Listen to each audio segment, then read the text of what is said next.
شايفين يا جماعة؟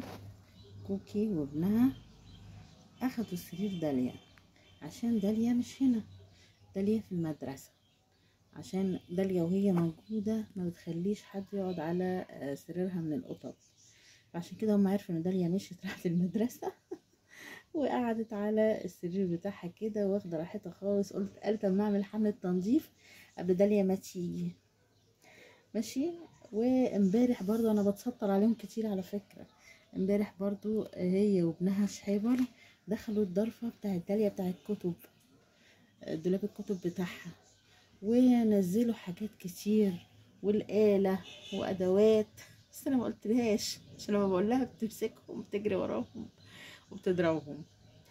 مش عارفة العيال دي مش طالعة حنينة ليه على القطط يعني؟ هي القطط مالها يعني؟ دي كائنات تبعث السعادة والكركبة في نفس الوقت، بس السعادة أكتر، صح؟